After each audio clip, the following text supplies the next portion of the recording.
Hey guys, today we're talking about the Bali Pass trek. Now if you've been in the trekking circles for a while, this trek needs no introduction. But if you don't know about it, it's a thrilling high mountain pass trek that crosses over from the Harkidun and Ruinsara valleys to Yamunotri. So to talk about that, I have with me the founder of India Hikes, Arjun Majumdar. Welcome to the show, Arjun. Thank you, Swati.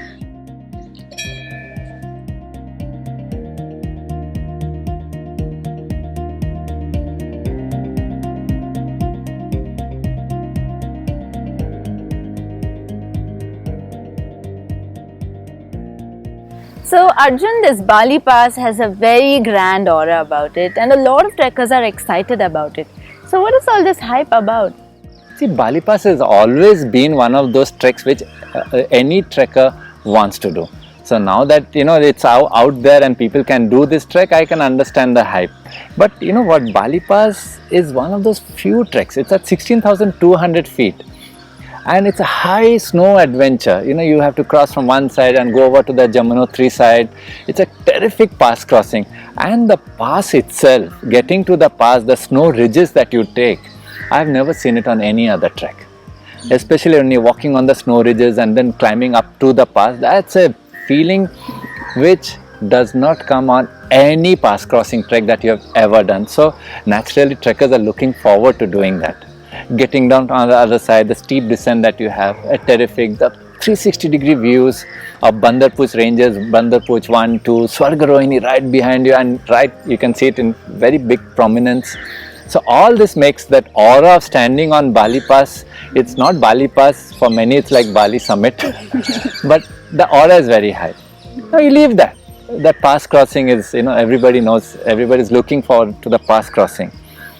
But the trek approaching Bali Pass, the Harkidun Ruinsara valley that you go to, that itself is a complete thing on its own. Very frankly speaking, when the snow is very high and sometimes you are not able to do the pass, I would say still the trek is done, because it's such a pretty and a beautiful trek right up to the advanced base camp of Bali Pass. Wow, sounds very grand. But what about the difficulty level? Because I have heard that it's quite a difficult trek. So if you have to compare it to one of our treks in terms of difficulty, and also what are some of the risks on this trek, can you just elaborate on that?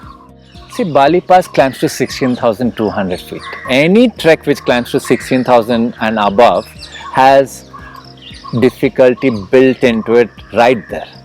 Oxygen levels are low, you are almost at 1/3 of oxygen, and it's not easy. You need very good preparation to do this trek, first of all, and extremely high fitness.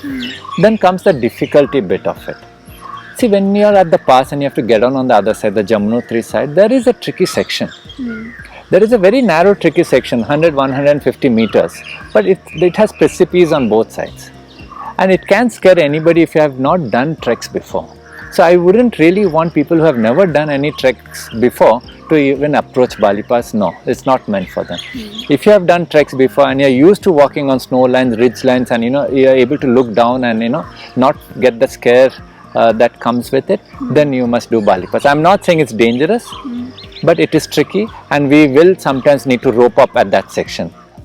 So Arjun, I know this trek is accessible pre-monsoon and post-monsoon, but within these seasons, when would you recommend trekkers to go?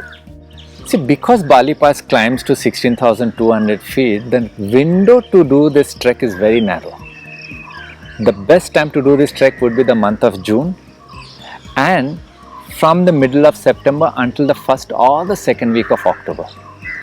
After that, the winter snows come in, and it's not a good time to do that because the snow is still unstable at that time.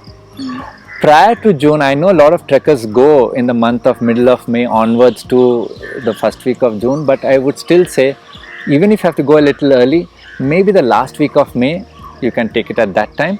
So from the last week of May, the entire month of June is excellent. Maybe a few days into the first week of July too, you can do it. And then middle of September to the first or second week of October, a very good time to do the trek. So that was about the Bali Pass trek. It's not a trek for everyone, it's a difficult one. You must be at the peak of your fitness level to do it. So if you have any questions about the Bali Pass trek, just drop in a comment, we'll get back to you. You could also write to me on trekwithswati@indiahikes.com. And guys, we're constantly talking about trekking tales, and we also have trekking tips. So if you want to be notified about our videos, make sure you hit subscribe. Thank you.